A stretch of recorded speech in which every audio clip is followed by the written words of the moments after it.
Beating up over the thing to remember. The scene starts to tumble to the sound of the drums.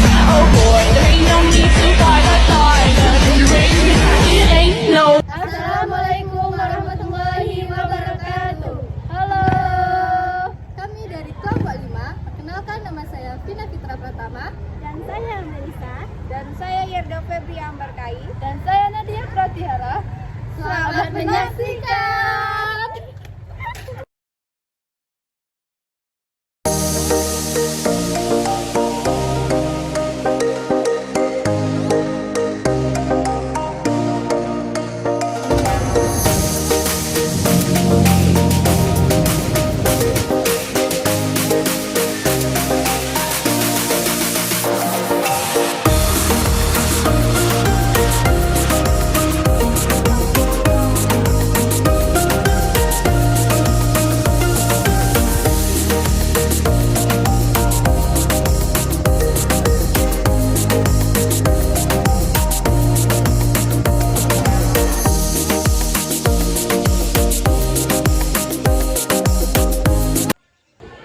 Assalamualaikum warahmatullahi wabarakatuh.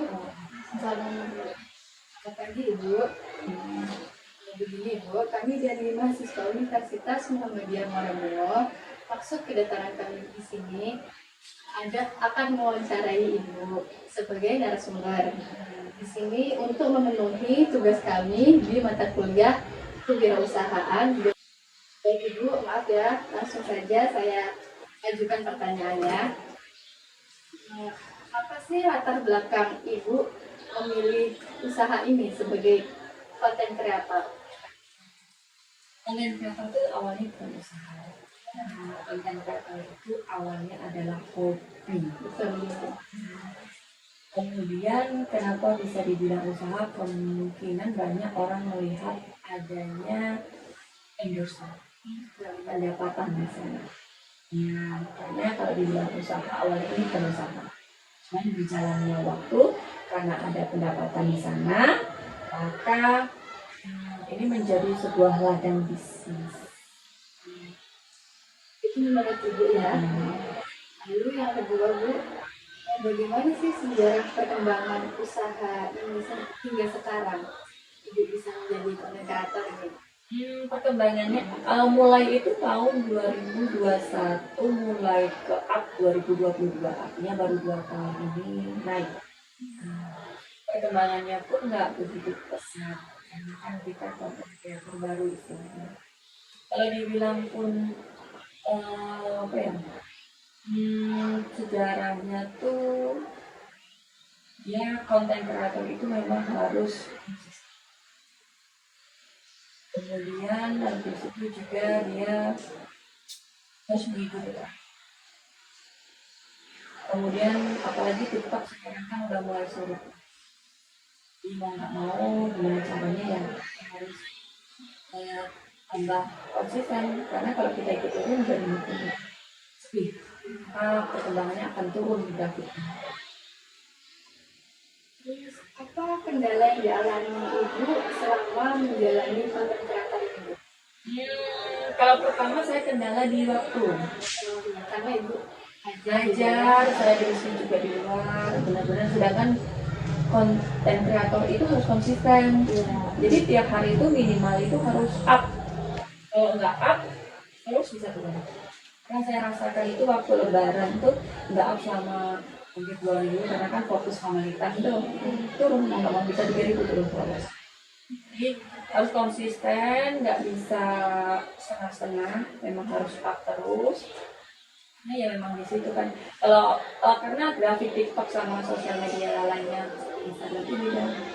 Grafik TikTok itu followers kita banyak, bisa saja yang nonton itu cuma 1.000-2.000. Tapi kalau Instagram itu walaupun followers kita banyak, ya yang nonton banyak. Nah, kita harus ikutin. Itu kendalanya sih, waktu, belum lagi ide. Ide tuh kadang kepentok banget. Nggak mau, kita harus meluangkan waktu 1 jam untuk mencari ide-ide kita. Jadi kita itu kadang megang HP bukan karena kita megang main, tapi kita mencari ide. Bagaimana cara Ibu untuk mengatasi masalah tersebut? Oke, untuk masalah konsisten di TikTok, karena kan kita harus konsisten nih.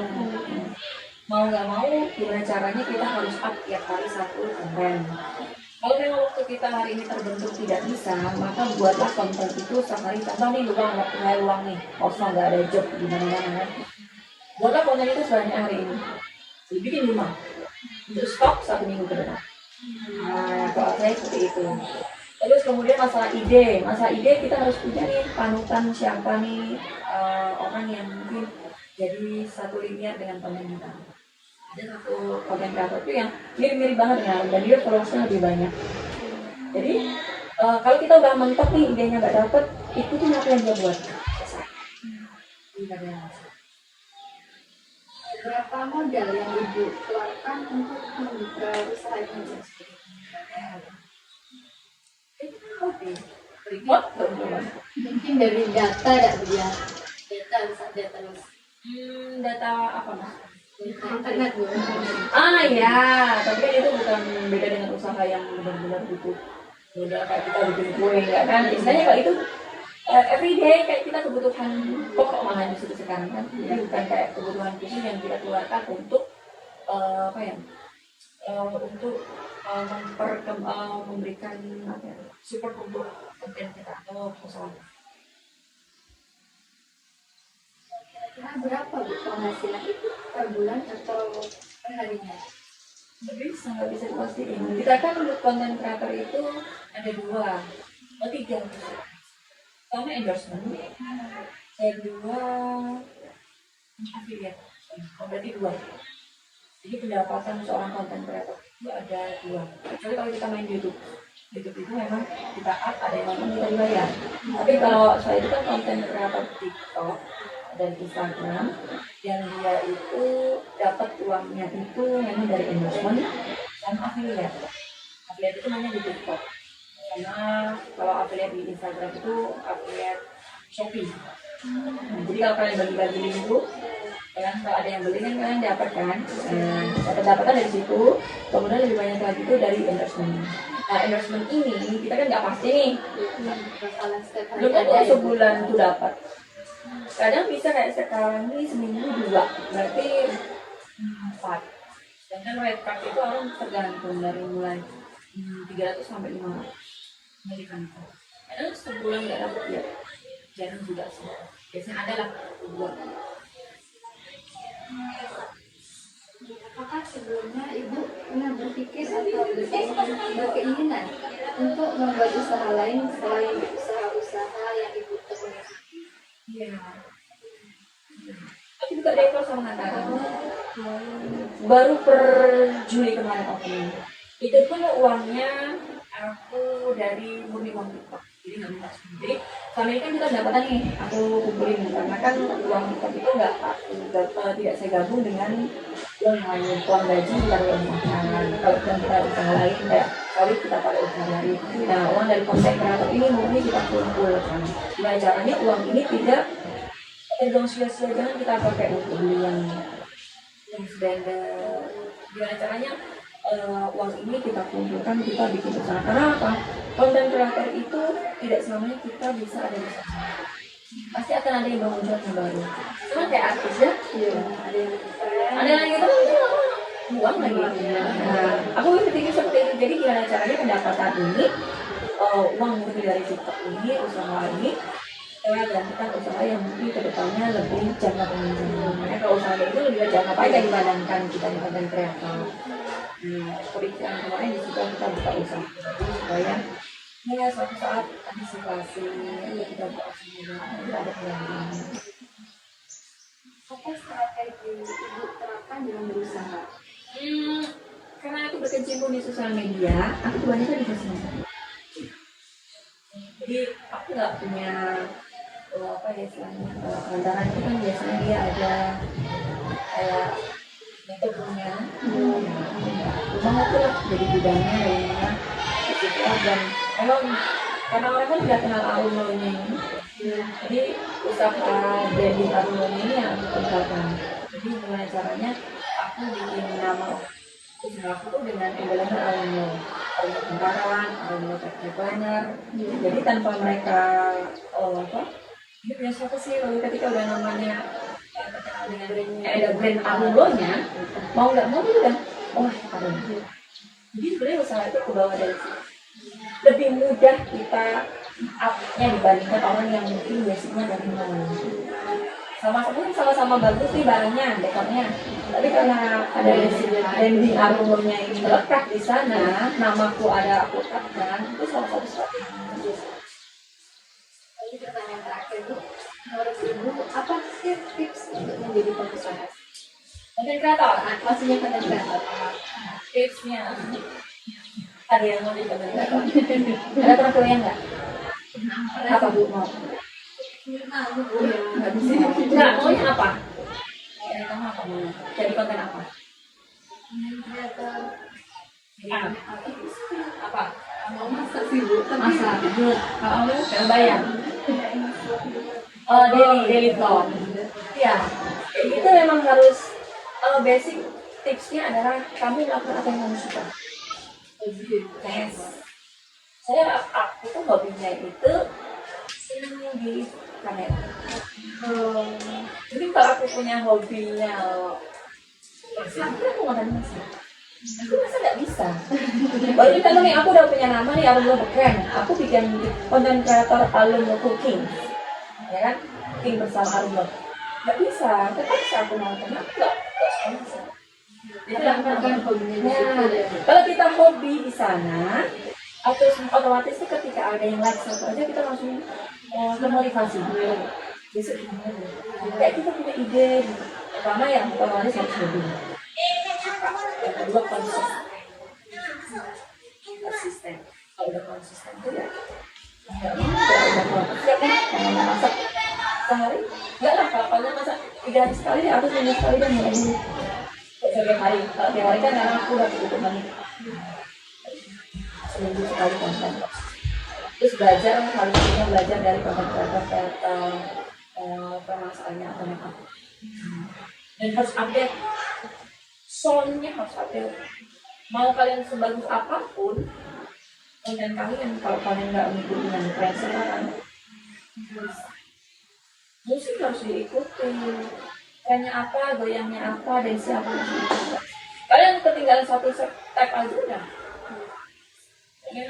Bu nggak nyambung nih masak-masak, tapi kok musiknya yang paling baru tidak ingin romantis deh, tidak ingin romantis tuh nggak apa maksudnya aja di situ. Nggak peduli lagi, mending sesuai. Yang ketiga ya tipsnya ya totalitas. Nggak bisa kita ngomong.